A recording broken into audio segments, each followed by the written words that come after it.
The first thing she said wasn't "Merry Christmas." It was, "Just so you know, my whole family is spending Christmas here this year. It's only 25 people."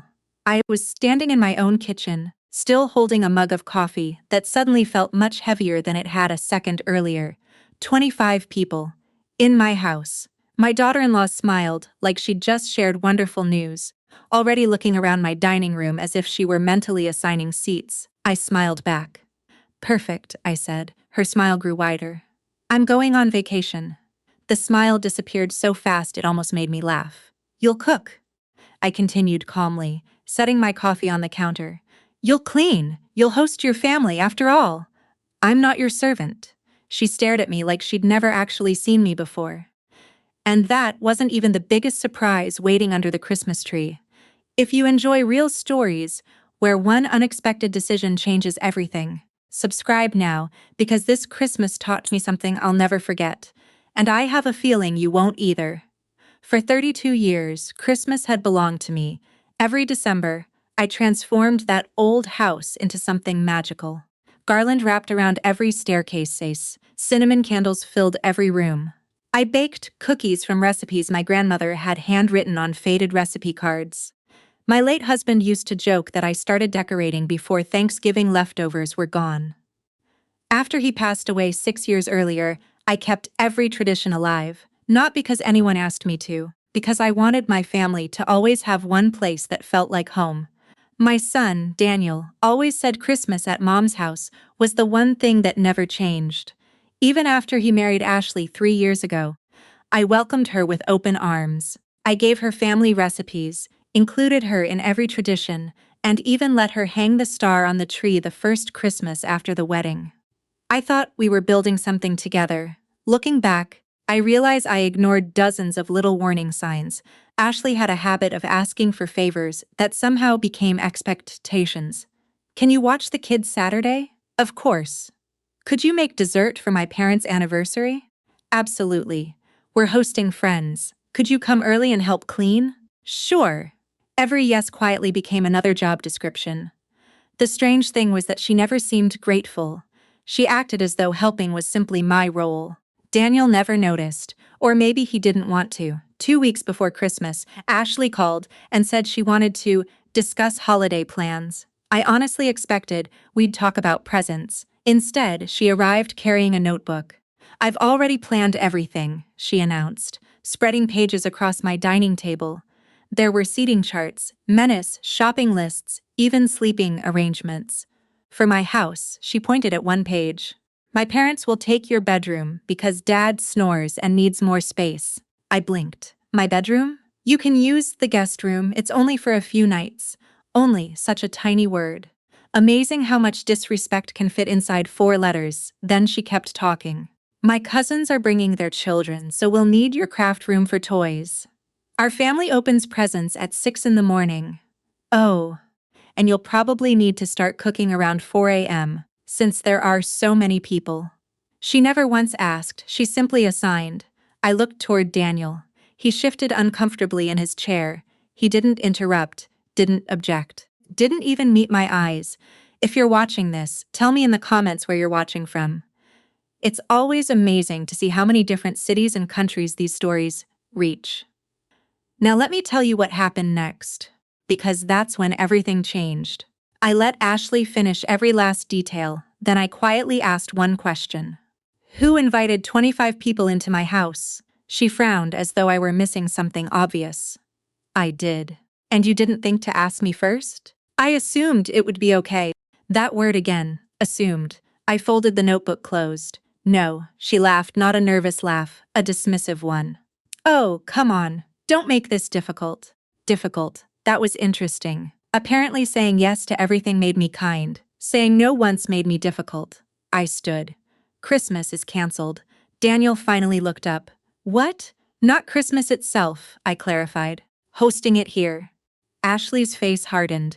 "You can't be serious." "I'm completely serious." She crossed her arms. "My parents already bought plane tickets." "I'm sorry to hear that. The invitations have already gone out." "Then I hope everyone enjoys the hotel." Silence filled the room. Then she said something I'll never forget. I figured since you're retired, you don't really have anything else to do. That sentence hit harder than I expected. Not because it hurt, because it revealed exactly how she saw me. Not as Daniel's mother, not as the woman who spent decades building this family. Just free labor. I nodded slowly. Thank you, she looked confused, for showing me exactly where I stand. They left shortly afterward. Daniel lingered by the front door. Mom, I waited. You know Ashley didn't mean it like that. No, I replied softly. She meant exactly what she said. He sighed. Can't we just compromise? I have been compromising for 3 years. He had no answer. That evening, instead of crying, I did something unexpected. I booked a cruise. 7 days. Warm sunshine, ocean view balcony. Departure, December 23rd. The confirmation email felt strangely liberating. For the first time in years, Christmas belonged to me again. The next morning, my phone exploded. Ashley had apparently told her entire family. Some relatives called to convince me. Others tried guilt. One aunt actually said, "Family sacrifices for family." I politely asked whether she would like to host 25 guests herself. There was a long pause. I don't have room. Neither do I. Funny how that worked. 3 days later, Daniel stopped by alone. He looked exhausted. You really booked the vacation? I handed him the printed itinerary. He stared at it. So, you're actually leaving? I am. But Christmas, I'll celebrate it somewhere with palm trees.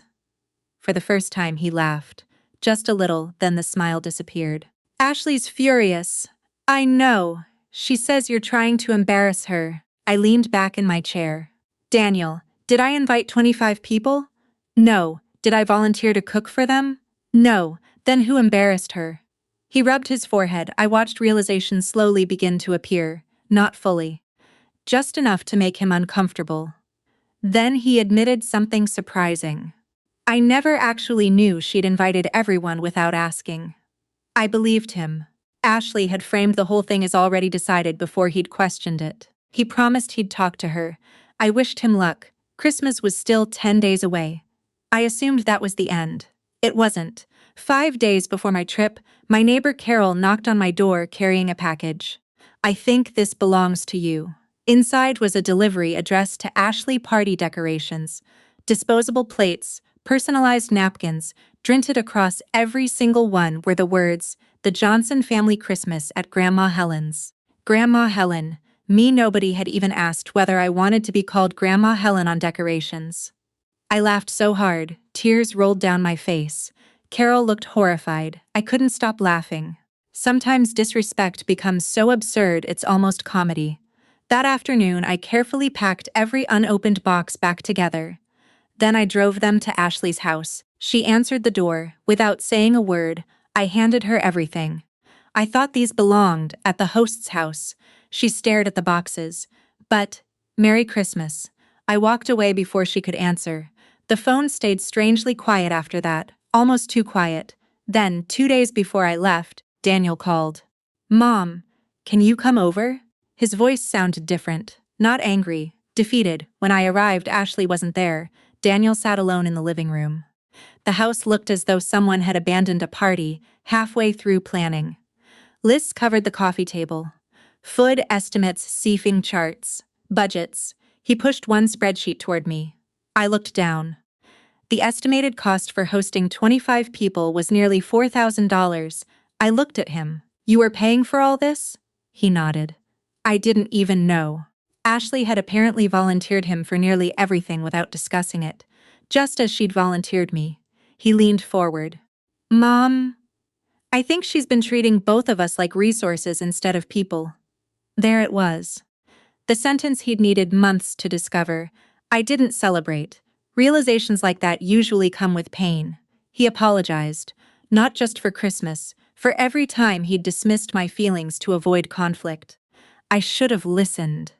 I squeezed his hand. Now you are. That mattered. Christmas morning arrived with sunshine reflecting across endless blue water. I stood on the cruise ship balcony wearing sandals instead of winter boots.